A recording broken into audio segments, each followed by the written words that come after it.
Shalom. Today's Daf Yomi is Shabbos Daf Yud Beis, Shabbos 12, and on Yud Beis Amud Aleph, the Gemara discusses how one cleans their garments from lice on Shabbos. So says the Gemara, Tana Rabbanan, Hamifala es Kelav, if somebody wants to remove the lice from his garments on Shabbos, Moel, he's supposed to squeeze them. He can squeeze them between his fingers and thereby weaken them without killing them, Vizorek, and he then casts them off, Bilvad Shel Yaharog, as long as he doesn't kill them. And the reason why he's not allowed to kill them is follows the position of Rabbi Eliezer, who says that a person is not allowed to kill lice on Shabbos, but this doesn't go all the way like Rabbi Eliezer, because Rabbi Eliezer is of the position that it's biblically prohibited. So this is of the position that it's only rabbinically prohibited, and therefore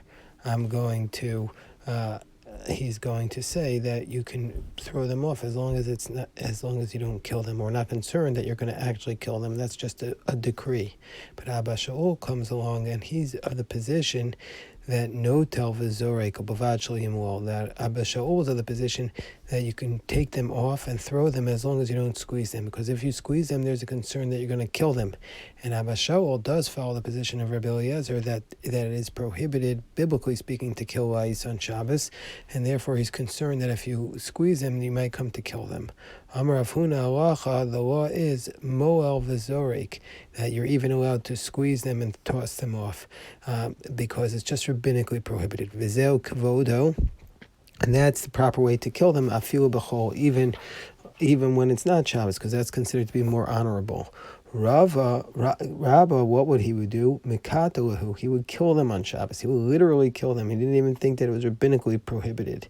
And so to Rav Sheshes Mikatalahu, he would also kill them. Rava would do the following: Shadu Lakana Demaya, he would throw the lice into a basket of water.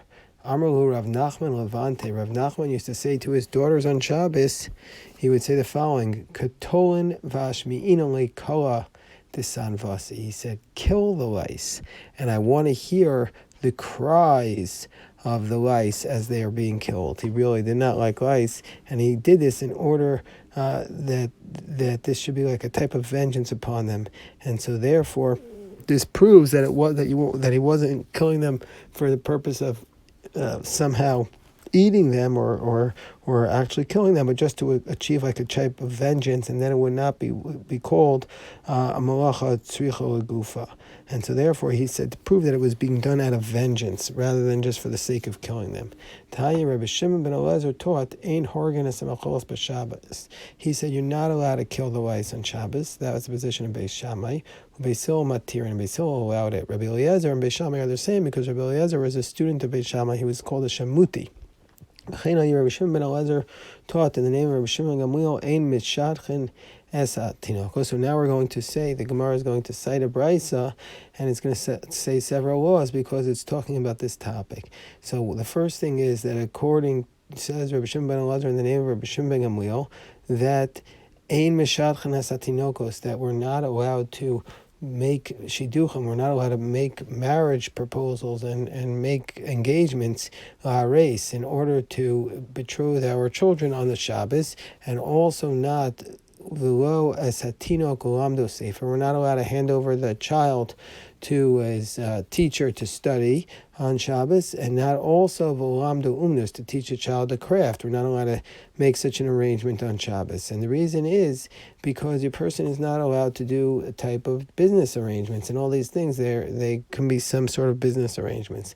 And this is going to be the position of Beis Shammai. And Beis Shammai continues, ve'em menachman avelim, a person is not allowed to visit the mourners on Shabbos, ve'em evakron cholan b'Shabbos, and a person is not allowed to visit the sick on Shabbos. And the concern with doing these latter two is that a person is going to be in pain, says Rashi, and so therefore a person is not allowed to visit the mourners and the sick on Shabbos, because you're going to feel the distress. But Beis Hillel matir, and Beis Hillel allows all these things. And the Gemara is recording this brisa presumably because it's another dispute between Beis Shammai and Beis Hillel about the laws of Shabbos. Beis Hillel allows all these things because they say only your business is prohibited on Shabbos.